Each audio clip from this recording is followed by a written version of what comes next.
Circle K. Convenience store siya para sa akin.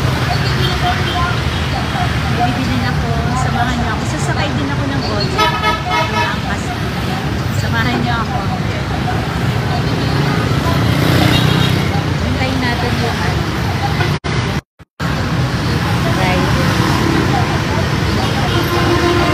Ang daming motor. Ganito ang mga motor dito. So, mag-aangkas ako. Kung mapapansin ninyo, yung mga helmet dito ay parang pang bike lang.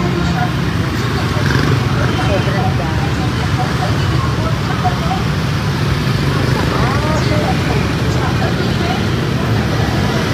Sana kaya yung aking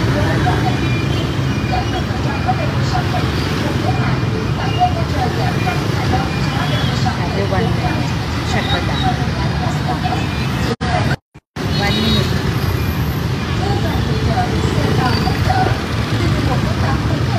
Sa kabila medyo traffic. Rush hour na kasi past 5 na. So, marami lalabas. Ayan na yata yung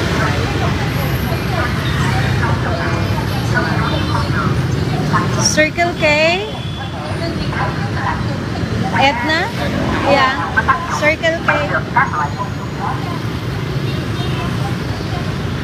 Thank you.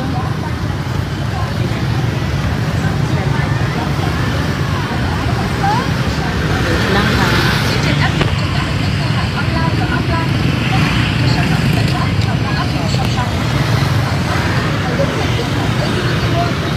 Ayan, it's good. Ayan.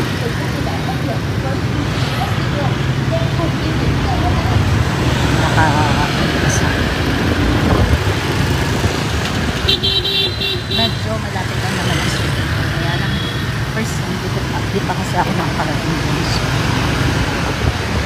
drive muna tayo.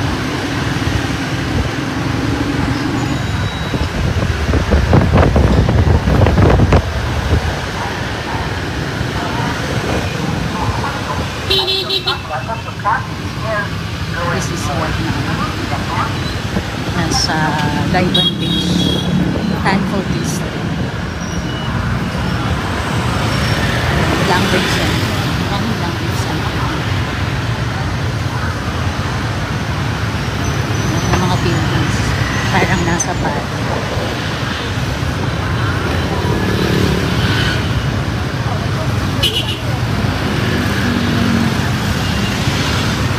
Ito na mga buildings dito. Makikita mo na ito.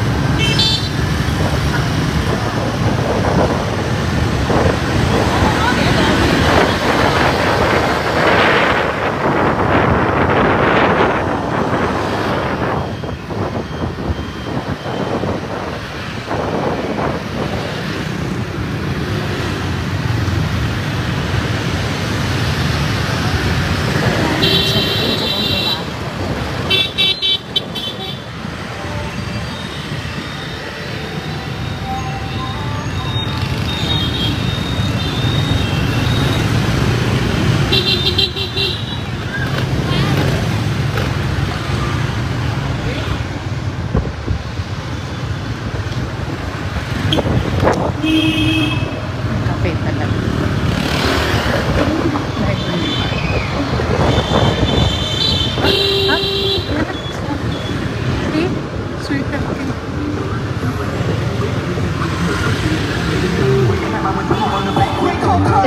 Sorry.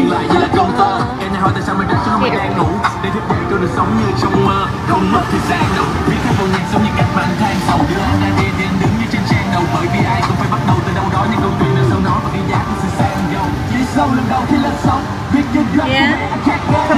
Ở đó tôi chỉ là bởi vậy. Sorry.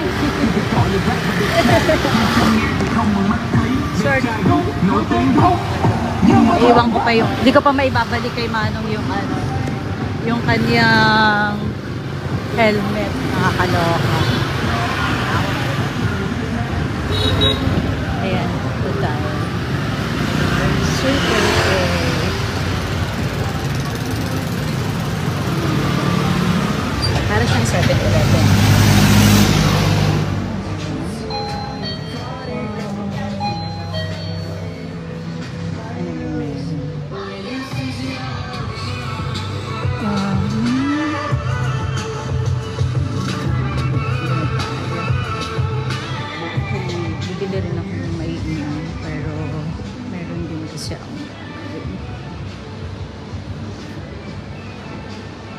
halos ganun din mga ano meron sa atin.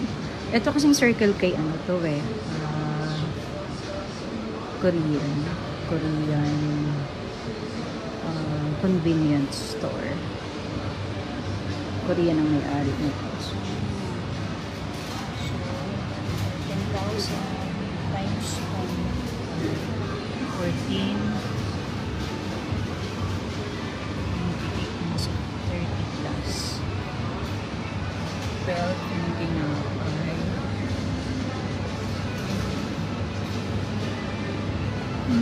isa pa 11 itong ano pasta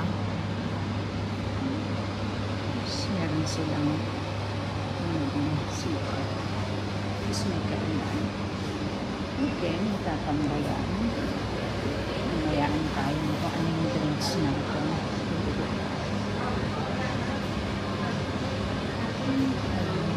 Ano yung transfer naman? Yung ating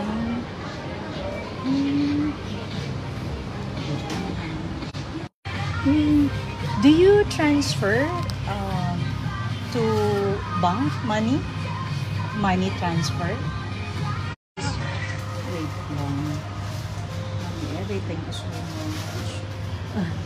Nandito ako sa Circle K. Nagtatry ako mag-transfer. Nawawala ko yung aking ano ba yun? QR code. Wait lang. Nakakaloka. Hanap muna tayo ng kain habang hinihintay ko yung QR code. Ay! Ano nga ba sa akin? Ay, gusto ko to Mogu 22. Sa atin, ano to eh, Mogu ay, ano tayo nito? Nasa 50. O, ganun din. Halos ganun din. Gusto ko tong white. Eto, lychee gusto ko din. Sige, try natin siya.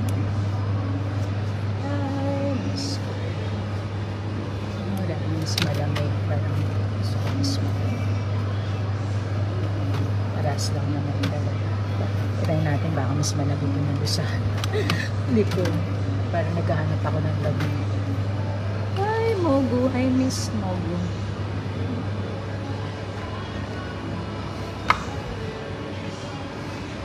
Kasi, kumain ako ng isda. Parang gusto ko ngayon uminom ng soda. Kasi, ilang araw na puro ako isda.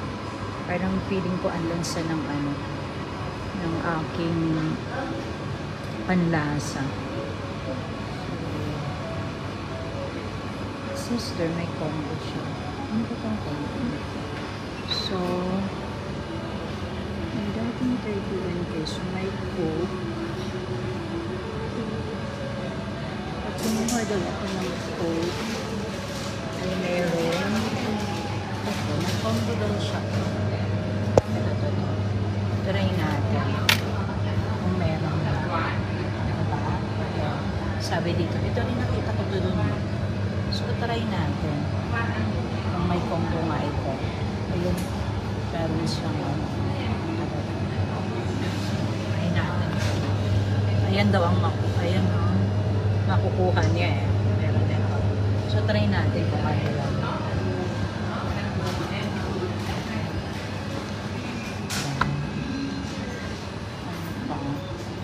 Actually, ayoko naman talagang mag-shapes. Ayun, para rin talaga siyang 7-Eleven. Ano din ang meron dito. Natutuwa ako sa notebook nila. 29 bedroom. Okay.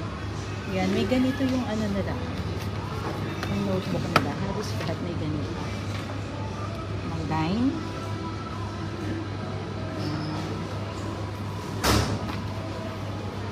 Hindi kasi ako magsulat ng kung ano.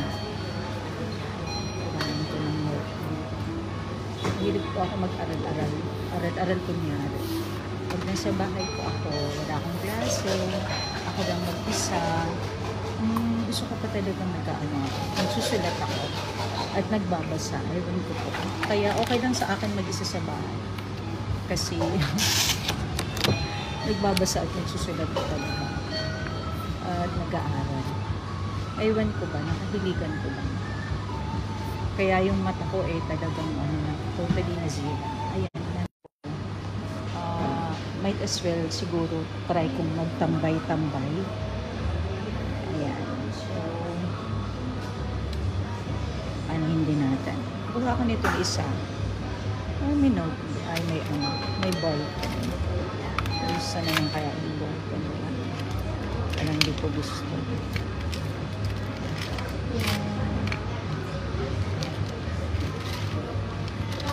Dito. Hindi mo ganda yung... Ay, dala ba akong ballpen? Meron naman. Yan. So, kukunin ko yung notebook na yan.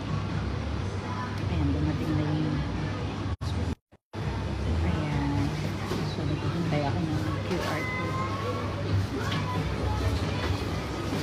So, ano kaya yung ibibigay doon na na card. Nakatawa yung mga dito, candy. Katulad niyan, kiwi, mga fruits. Kaya minsan natatakot din akong bumili kasi hindi ko alam kung ano yung mga lasa. O, diba? I-try ko kayang ito. Minsan sa umaga. Kasi ang meron ako is, nandiyan na siya. Ito ko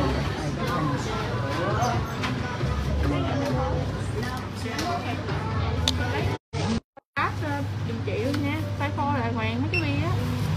Ayan, may notebook na. Tôi cho anh chờ đi xe phát xe.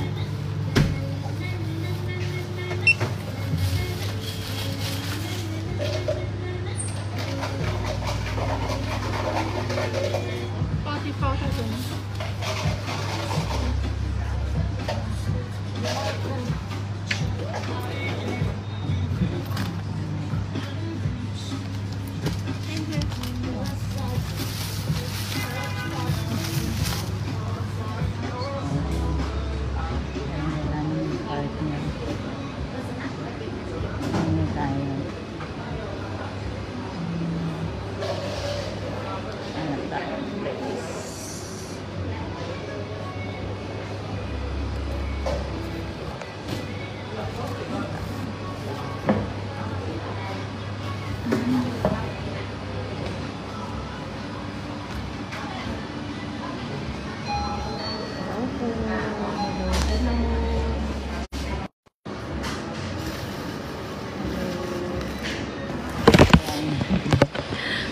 Sa ibang bansa ako, gagawin mo lahat ng paraan para ma-entertain ang sarili,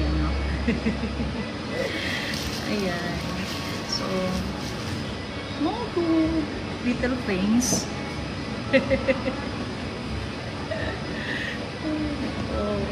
Kailangan. So, lumabas ako, actually, sabi ko, kanina pa dapat ako talabas, medyo mainit. Hindi kasi nagkakalayo yung weather natin dito, tsaka yung dyan, dito, tsaka dyan sa atin sa Pinas. Siguro ngayon mga 27. Pero iba, parang malagkit. Parang malagkit siya. So, past 5 na ako lumabas. Kasi nasusunog na talaga ako. Pakita ko sa inyo yung pera dito. Ito, parang 50 dyan sa atin. 50,000 dito.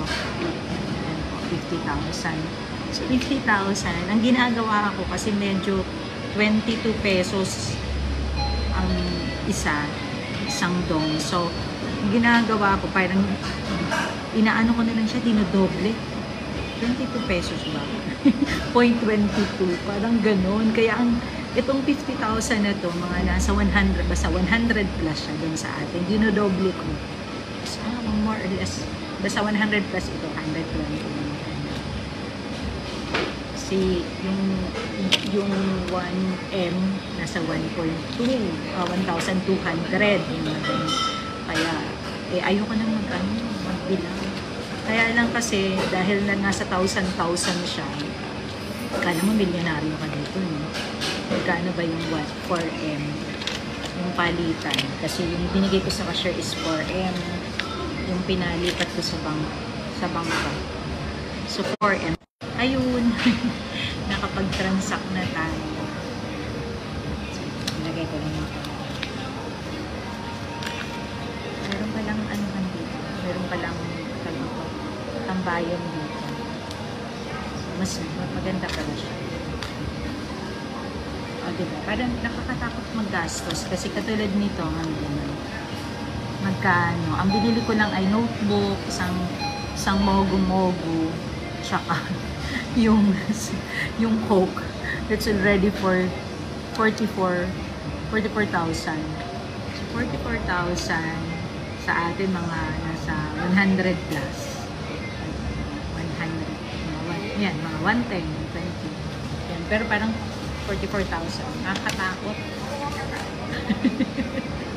Nakakatakot gumastos. Kasi 1,000.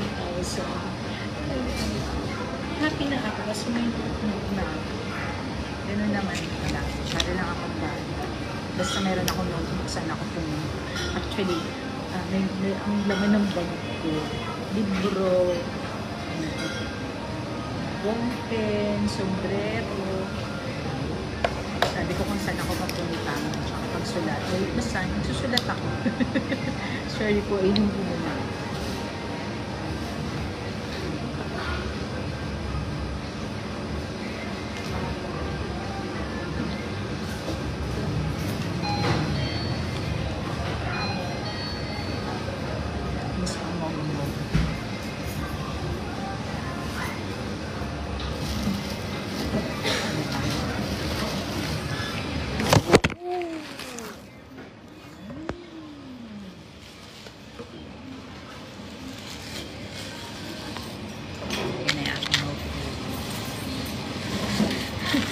Nakatawa.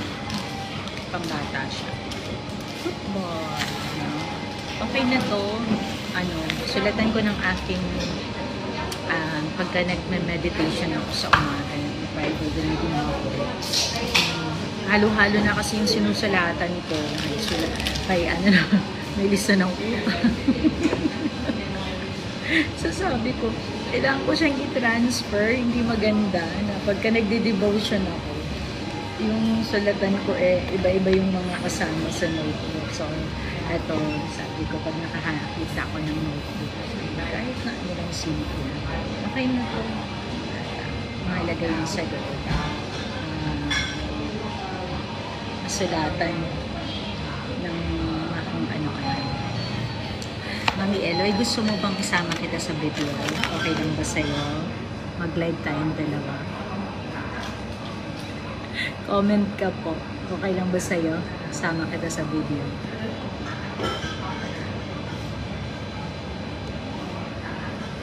Invite kita. Tapos accept mo kung gusto mo.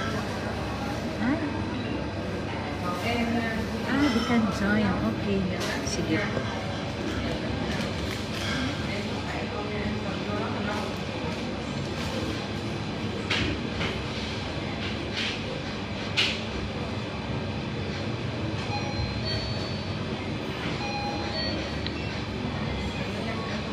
Malaki. Malaki siya.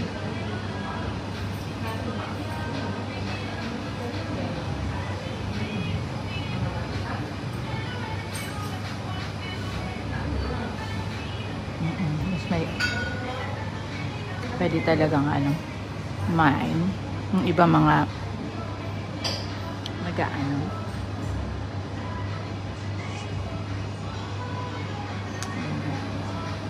pwedeng tambalan.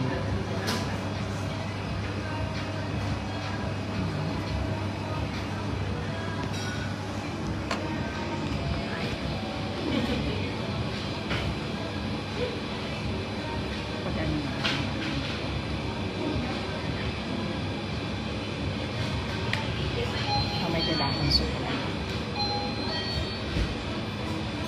I-try ko yung maglakad mamaya pa. Kasi parang lapit niya lang. Sundan ko lang yung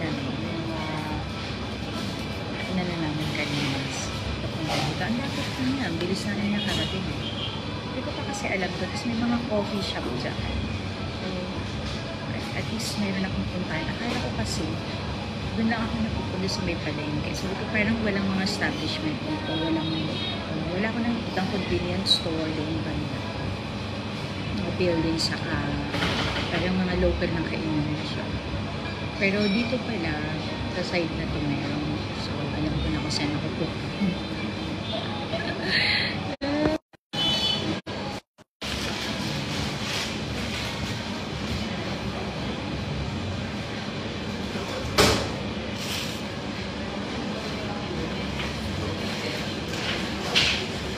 So, hindi pa ano-ano yung aking camera kasi chinecheck ako.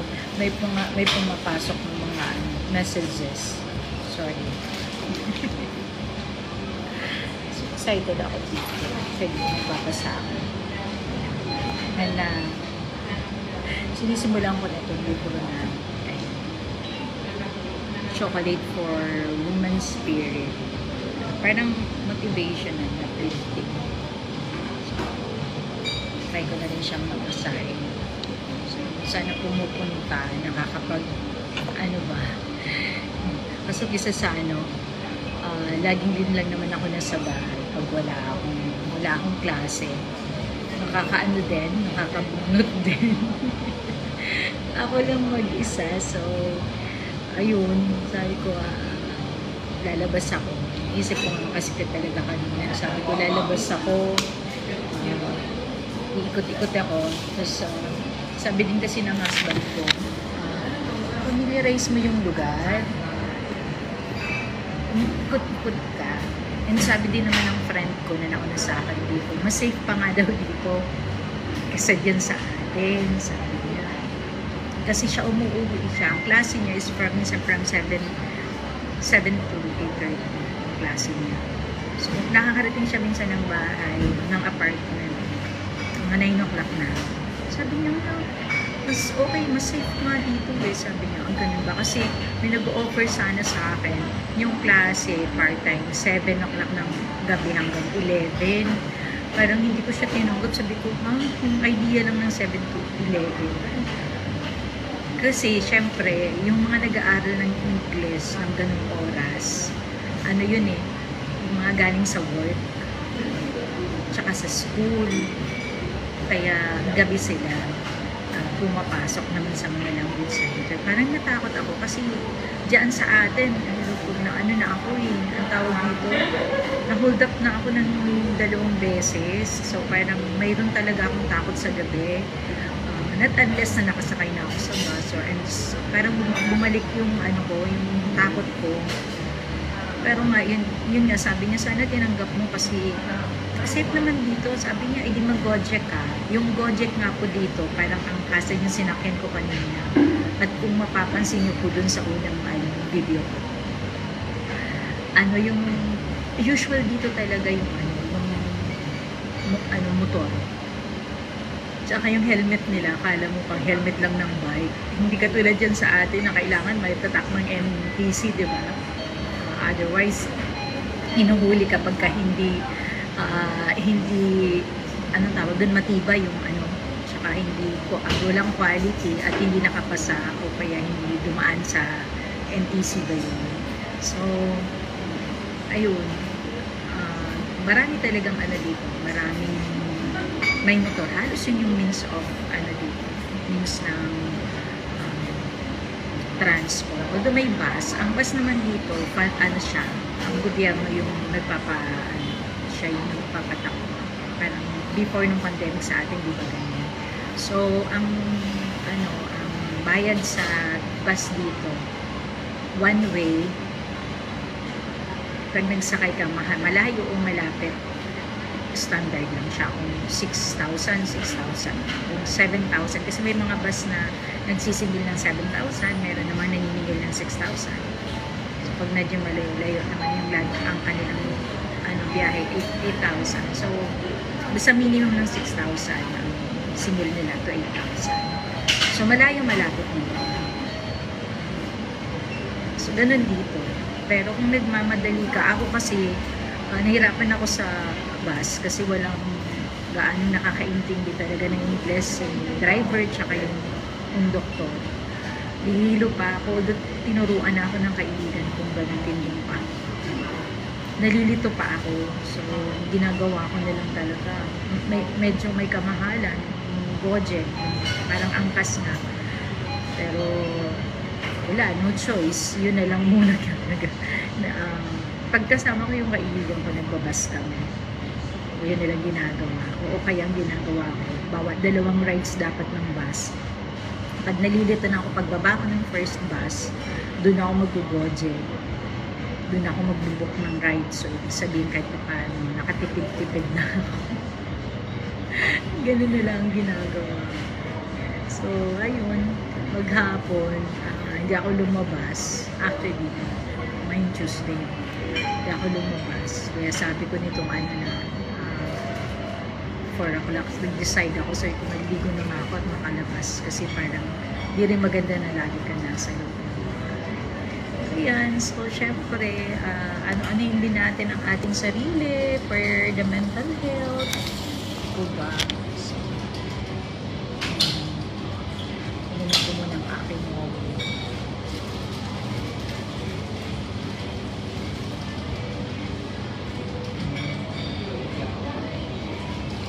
Tayo namang mga Pinoy kahit saan tayo dalhin,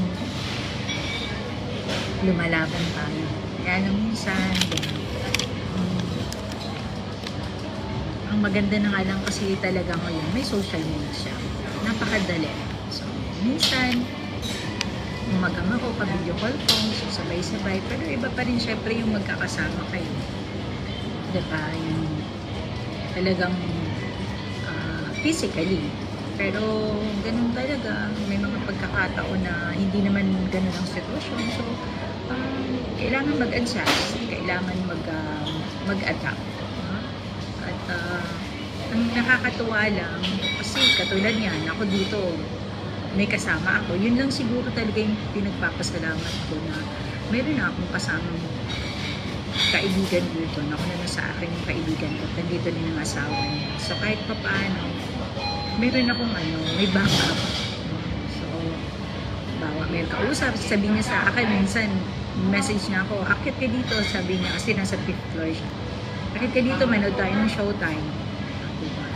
So, kaya halika, punta tayong palengke, o kaya dadaanan niya ako, kaya sabi ko sa kanya, pag nasa school pa siya, daan ka dito after ng klase mo, kasi sa 3rd floor ako. Nagluto ako. Tapos nagluto ako ng company. So, talagang may nakaseparate na din para sa kanila dahil para sila ng asawa niya, gabi na ako. So, bukas magluluto ako ng adobong pusit. So, ano na rin yun. Kasi nga, diba, ano din ako sa kanila, pagka naman silang nagluluto, binibigyan din nila ako. Kasi nakakatuwa. Kasi ako noong 2001, dalaga pa ako, nung pumunta ako ng Holland, sa Europe, sa Netherlands. Nakakalungkot nung una na, although may pinsan ako, sa Belgium, nadalaw naman niya ako at nakapunta din ako sa kanila. Pero yung mga first few weeks, nakalungkot na wala akong kakilalang Pinay doon. Until na may pinakilala din sa akin yung sa family ko. Taga Bisaya, yun So, naging close friend ko doon siya. Pero syempre, iba yung talagang yung alam mo na, eto kasi yung kaibigan ko dito, co-teacher ko na siya din sa Pinas. So, kahit pa paano, talagang masasabi mo na hindi ako gaano nalulungkot kasi nga meron akong kaibigan dito.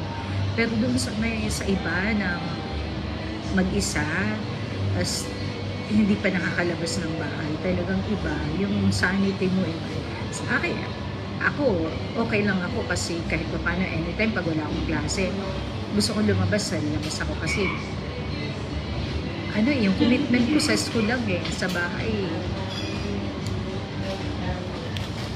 Ako na lang mag-isa. So, walang nagko-control sa akin. So, ibig sabihin, nakagagawa ko din kung anong gusto ko. Asay, paglabas na ng school. So, kung saan ko na gustong tumambay, kung lalabas o magstay lang ba ako sa bahay pag wala naman akong schedule, okay lang sa akin. Okay lang. Pagdating sa bahay, kung kakain ba ako o hindi, o magluluto ba ako o hindi. Ganun. So, at least kahit pa paano, maswerte na. Ganun yung arrangement na kung anong mayroon ako dito. Iba-iba lang ang sitwasyon, no? Pero kaya iba-iba din ang coping mechanism ng bawat isa, yung mga kapwa natin Pilipino na sa Pilipinas. Ito naman kasi choice ko din. Meron namang trabaho dyan sa finance, pero kasi talaga gusto kong mag-travel. Gusto ko talaga mag-travel at ayokong dumating, gusto mag-50 na ako next year. Sabi ko, nararamdaman ko na yung tuhod ko. Aba, minsan di na natitiklop ha. Sabi ko, hintayin ko pa ba yung 10 years pa bago ako mag-retire? Kasi nasa public school po ako. Hintayin ko po yung 10 years? Ay, hindi na ako makaakit ng aeroplano. So, syempre, Japan. Sabi ko, parang gusto ko na ngayon na ako mag-travel na, yung travel na at the same time kumikita ka din naman. You go and see the world. At the same time kumikita ka. Hindi lang yung luxury lang. Hindi lang yung luxury lang na at least nasa labas ka. Kaya sabi ko, sige, pag mayroong opportunity abroad, and then na-open na ito sa akin ng kaibigan ko, tapos nandito naman. So sabi ko, sige, I'll go. Kasi ano naman experience-wise, ang kailangan, sabi nga, still the best, experience is the best teacher. Diba? So, ayun, nag-try ako ng lako. Kasama ko ang husband ko, actually, pinatid niya ako dito noong 18, noong July 18. And then, so, noong 21, bumalik na siya ng Pinas. Ako na lang po yung nag-stay dito. Naayos na ako dito sa apartment, naihatid niya na ako bago po siya nakabalik. Pero if God's will na maging maayos ulit, try kong papuntahin sila ng December dito para magkakasama kami sa Pasko. Although walang Christmas vacation po dito, ang kanila pong holiday, which is New Year, na sincelebrate nila ng almost 10 days. February po yun, next year. Yun po yung holiday dito. But yung December po wala po silang holiday. Kasi hindi naman po Christian po yung ang kanila pong religion. So, iba po yung religion nila. So, ayan, magkaiba tayo ng holiday. Pero ganun pa, mas okay sana ko. Kasi yun yung Christmas vacation din sa akin. So, walang pasok. Lalo na yung anak ko, napakahirap niya. Umabsent kasi nasa UP Diliman siya. So, hopefully makapunta sila dito ng bakasyon niya ng December. Ayan yung pinagdadasal ko. Natuwa lang na travel. So, nakasama ko kasama ko dito ng 4 days kahit pa paano. And then dito pa, pag sa December, pinagdadasal ko dito maging maayos. Maging ano pa dito, yung financial status din, syempre. Kasi pagpapunta dito, kailangan din talaga ng pera. Lagi naman natin kinoconsider yun siya sa lahat ng mga goals natin and plans. Yung pera, yung financial. Syempre, walang magkakasakit siya sana, no? Yun naman ang ano natin. At hindi na umuulan dyan. Medyo grabe yung bagong dumating. So, dito naman sa, sabi nila, umuulan lang dito, pero walang bagyo. Hindi ito dinadaanan ng bagyo all throughout ng taon. Ayan. Although, halos kapitbahay natin siya. So, ang papunta natin doon, ito kasi, facing the Philippines, nasaan siya? Sa mapa. Kung titingnan natin ang mapa, nasa kaliwa siya, harap natin ang mapa. Ang Japan ay nasa taas natin, and then yung China dito papunta dun upward ang lagi yung bagyo. So sila, lihis sa kanila yung bagyo. Lihis. Tama.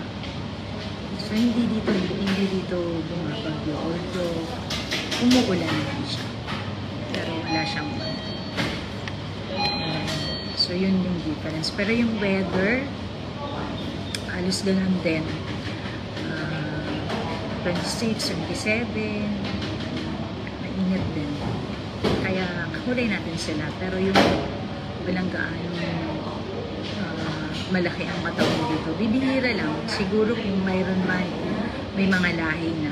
Hindi na siya talaga local. Pero yung mga Vietnamese mismo, mga petit sila. Dahil siguro na rin sa pagkain. Hilig sila sa herbs. Hilig talaga sila sa gulay. Yun napansin ko sa kanila. Which is yung natry ko din sa isda. Sorry. Pagka talaga namang maraming herbs, medyo nawawala din. Nababawasan yung lansa. Kaya lang talagang maanghang. Pagka nagsiserve talaga sila ng ng soup, ang daming dahon. Iba-iba. Napaka pa man din. Napaka lakas ng lasa tsaka ng amoy. Sabi ko nga, yung parang yung nilalagay kapag ka mga bagong panganak. Mga dahon na pinaghalo-halo. Yun yung pinapaligo sa mga bagong panganak. Yun yung naaalala ko noon sa amin sa probinsya, sa Bukid.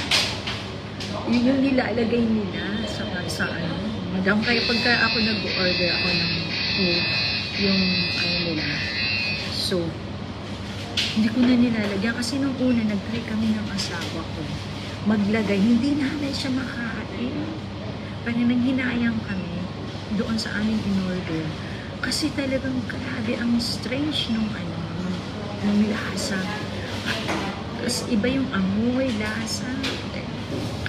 Ang nilalagay ko talaga yung toge. Marami silang mag-serve sa sauce. Ang kinukuha ko talaga lahat yun. Masarap siya talaga. Yung bani, try ko nga.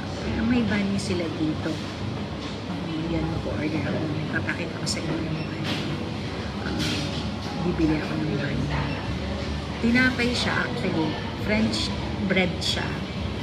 Napaka-crunchy niya sa labas. Sa loob, medyo hollow siya kasi nilalagyan siya ng kung ano-ano. Pwedeng pork, grilled na pork, pwedeng ham, sausages, kung ano gusto mo, pwedeng egg. Tapos may mga dahon din sa loob. So, ayun. Worth 20, mayroon sa labas sa mga street food, may 20,000, 20,000 isa. Mga nasa 46 pesos. Dito di ko alam baka 25, 29 isa. Titignan natin sa menu mamaya.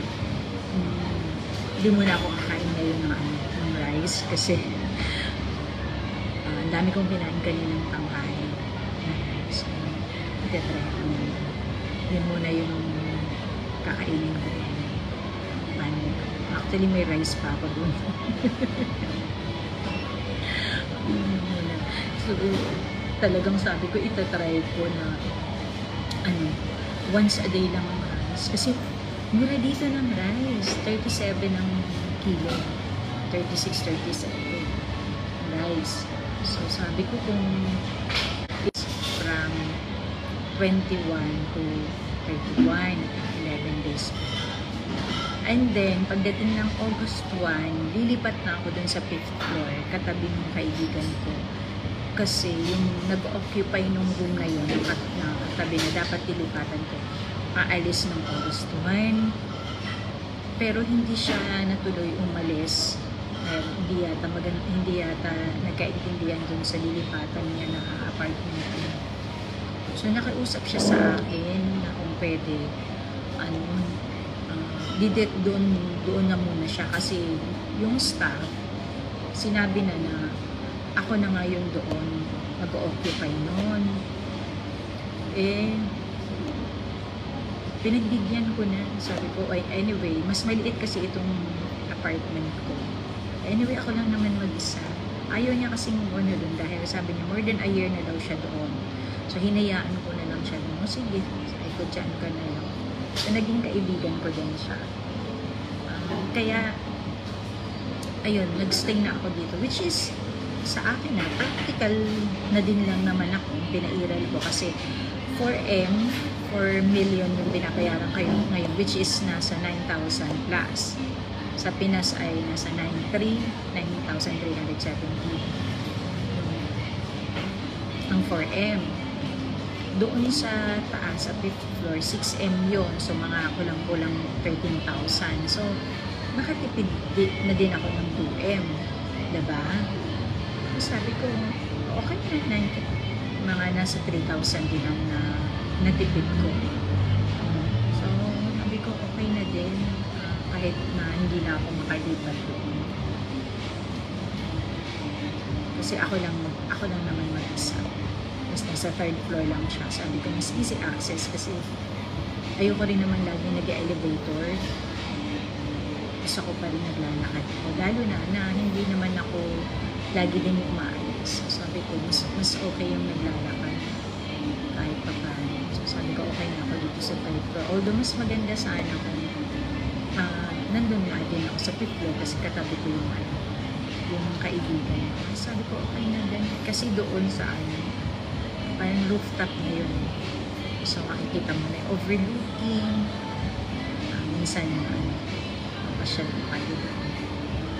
Sabi ko, okay na din. Nakatipid na. yun eh. 3,000 din yung natipid natin. So, ayun. Yung oras na dyan sa atin, 7:28 na kasi 6:28 na. So, talagang sabi ko, lalabas ako at talaga tatambay mo.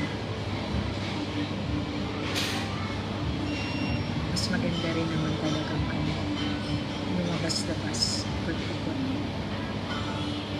So, lalakarin ko yan mamaya. Alamin ko yung mga tindahan at ang bayan. Katuwa. Para alam ko kung saan ako pupunta. Hindi lang lagi sa palengke kasi gagawin ko lang, bibili lang ako ng maluluto. Katuwa kasi, mas mura dito. Gulay, yung 10 pisong okra, ang dami na.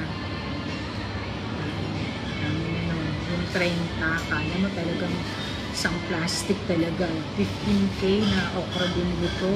Isang puno sa plastic. So, binigyan ko din yung kaibigan. Kasi nga ang pompa nyo, 2 peraso, nasa 350. Diba? Eh, dyan sa atin, 500 daw yung kilo.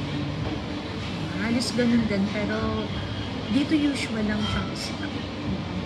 Meron din siyang tulingan, may galunggong, may sapsap, may yung dilis, halos lahat. Tapos may nadaanan pa ako doon yung papunta ng airport, mga seafoods. Dami na siya, mura din siya. Sabi niya ng kaibigan ko, one time tayo, mag-eat all you can, nasa 137 lang daw yun. So, kulang-kulang 300. Diba? Ganun na daw yun. Tapos talagang magsawa ka daw sa seafood. Sabi ko, sige, tahan natin. Kaya lang, busy pa silang mag-asawa. Dami nilang racket. Dami nilang part-time. Nakatuwa kasi magkasama sila. Hindi naman magkasama sa lahat ng center. I mean, nandito sila para.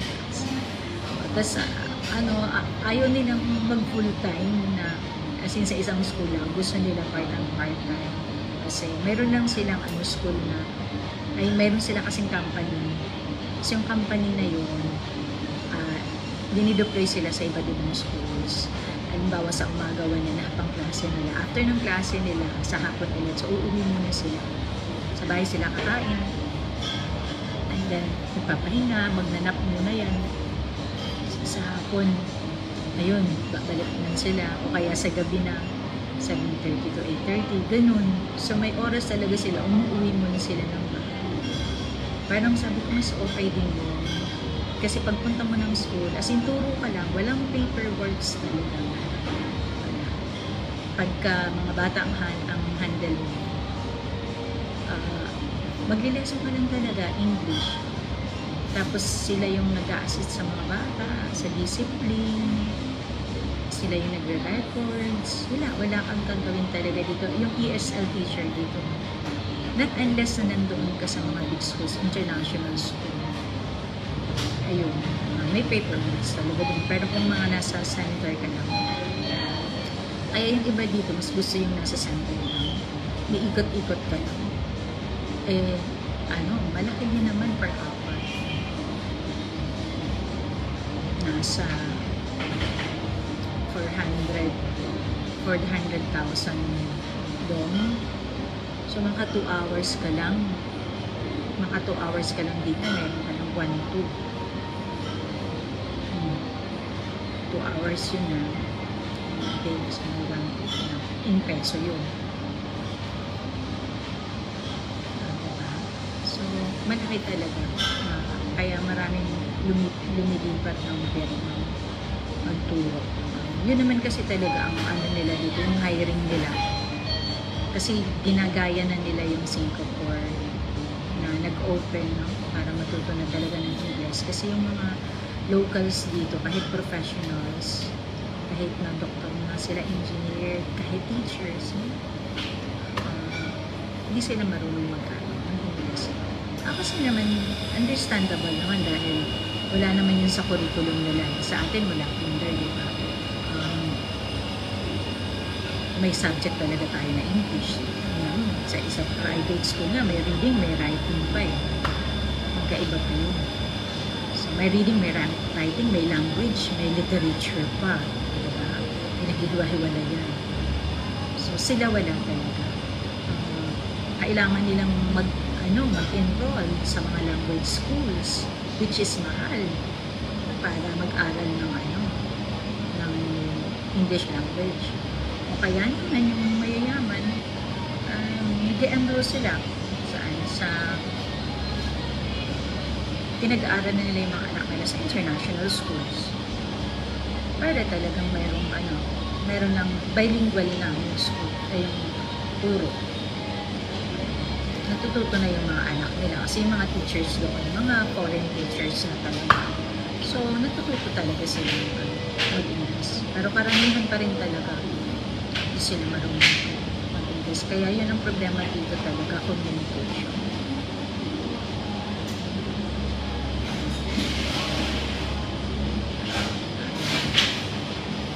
So, try natin bumili ng bani.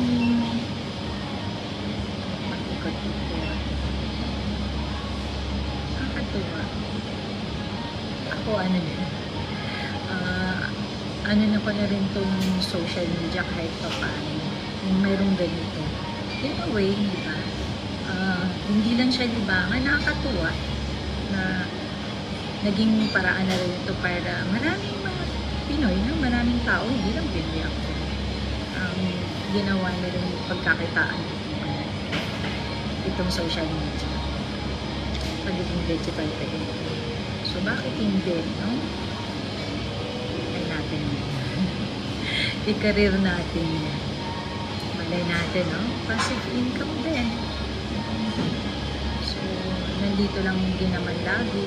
Sabi ko nga, kung talagang pagpapalain ako dito sa pag-vlog, pagiging digital creator, hindi na ako, di ba, masyadong kukukay ng part-time. Pwede lang yung gagawin ito. Trabaho din naman ito. Talagang pag-uusayan natin. Pag-uusayan ito. Kasi kahit pag-feature ako ng magagandang mga mapupuntahan mga lugar dito, medyo educational din para worth it naman yung pag-share natin. Hindi lang basta-basta tayo mag-share ng mga kung ano-anong videos. For now, kasi nagsisimula, so gusto ko munang ma-feel. So mag-live muna tayo. Kasi inaalam ko pa rin naman dito sa Vietnam ng mga puntahan. Pero soon, naaral din ako ng language kasi ang hirap lumusong ng hindi ka pa rin naman prepare. So sabi ko, ganito muna ako magla-live habang nag-establish ako ng page ko. Kasi lumipat ako mula dun sa FB profile ko. More than 10,000 na sana ko. Actually, dalawa na yung profile ko yung iniwan ko. Kasi na-mess up yung mga FB friends ko at followers. At yung restrictions ko doon, hindi maalis-alis. Yung unoriginal content na nag-request na rin naman ako na ma-dispute. Kasi halos inalis ko na lahat ng mga videos ko at nag-upload ako ng mga bago. Parang hindi nawawala yung restrictions. Sabi ko, parang sayang ng oras ko dito. So, nung August 4, yung ginawa ko, nag-decide ako mag-put up ng gawa ulit. Sabi ko, page na lang ang gagawin ko. Parang mas maganda. So, kasi diba sa mga nakikita ko din sa mga digital creators na medyo malalaki na mas maganda din ang page kaysa sa profile sa FB na ginawang business sa page. So, hindi naman ako yun. Kaya nagsimula ulit ako. Pero sabi ko, okay lang. Mas maganda nga magsimula ulit at least clean slate. So, this time sabi ko, sana wala nang restrictions. Kaya ang gagawin ko, naisip ko nga kung gawin ay huwag na masyadong mag-upload ng mag-upload. Hindi, magde-live na lang ako. Kasi parang mas sure pagka-live na walang gaano na hindi madidetect na kung saan galing yung video mo. So yun yung naging idea ko, kaya sabi ko may manood o wala, magle-live na lang muna ako para kahit pa paano pag marami na akong friends or followers, doon na habang nagpaparami ng followers at kasi bago pa lang naman ito, yung minutes dito rin ako kukuha para dun sa ads streams. So, ganito nilang munang gagawin ko. At least, ayun, habang diba, tayo ay nakikipag-engage, naghahanap ang ating mga followers na mga magla-like ng aking page, ay magla-live na lang muna ako. Might as well do that kaysa sa mag-upload. Minsan kasi pag nag-edit din ako sa CapCut, kahit anong tanggal ko ng watermark dun sa dulo, ewan ko ba, minsan sumasablay pa din. Pinipindot ko na siya may mga pagkakataon ng mga reels talagang hindi natatanggalan. Nakakalimutan ko hindi ko na malaman kung bakit. So, tinanggal ko naman yun. Bakit nandyan na naman? Mas safe pagka-live. So, sana supportahan niyo ako. Ako din naman, ganun din ang ginagawa ko sa mga kapwa ko dito na digital creator.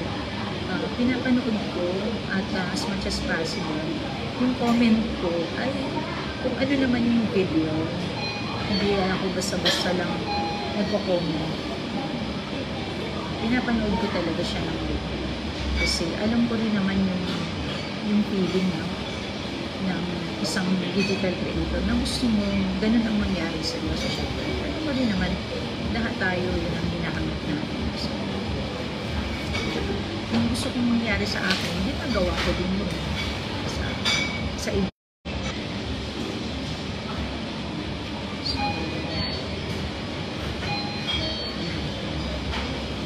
nakakatawa. Try kung bumili ng bani. Katawan, bag ko parang nasa puso. Kung naubos ang aking grace, later na lang. Kuha muna ako ng pera. Kasi parang bibili ako ng bani.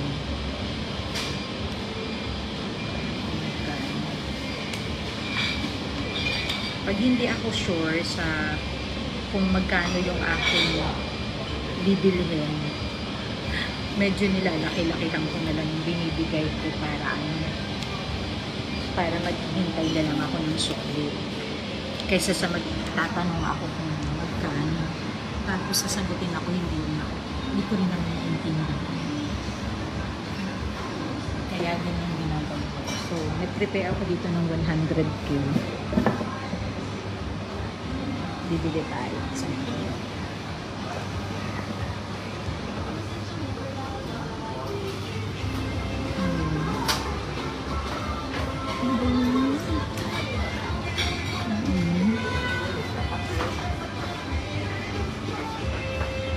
ano kaya? Latrong hotdog, sausage,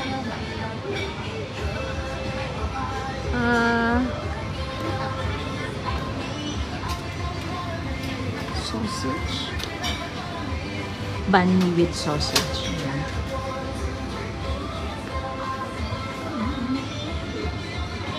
Ayun, banh mi with sausage. Ayun yung sinasabi kong banh mi.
Medyo madilim na sa labas.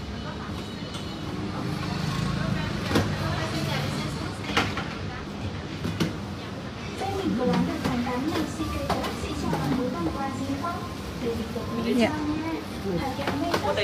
Yeah. Okay. Kaya natanong nila kung ano ang ilalagay.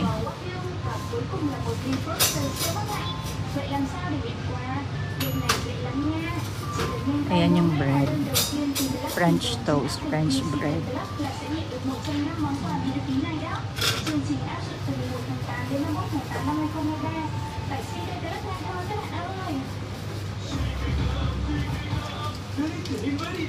Nagdala niya yung asawa ko. Pero pagdating dun, hindi na siya crispy. Hindi na crunchy.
Hindi pa naman ganun kalakaan.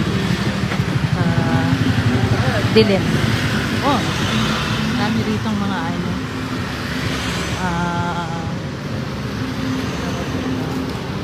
Mga establishment. Ay, hindi pala yung usual na ano, mga kapihan dito. Ayan. May mga upuan sa labas.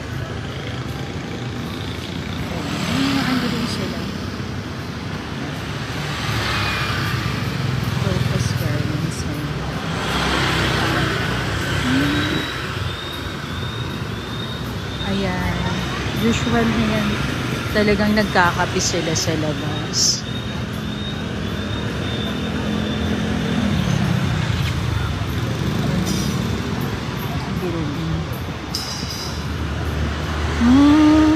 Hindi na ako nakapunta dito. Ayun, may Winmart siya.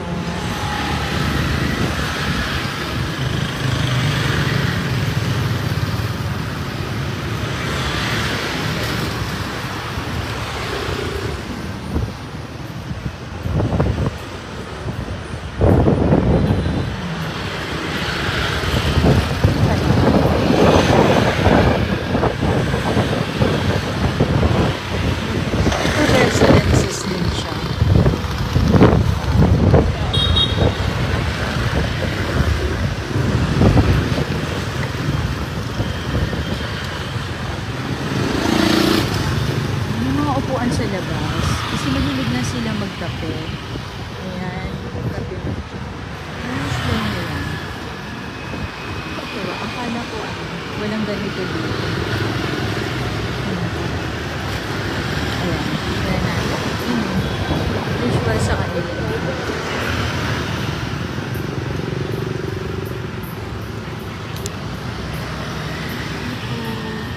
Ayan na ako kasi mag-book ako ng ride. Maraming salamat po sa pagsama.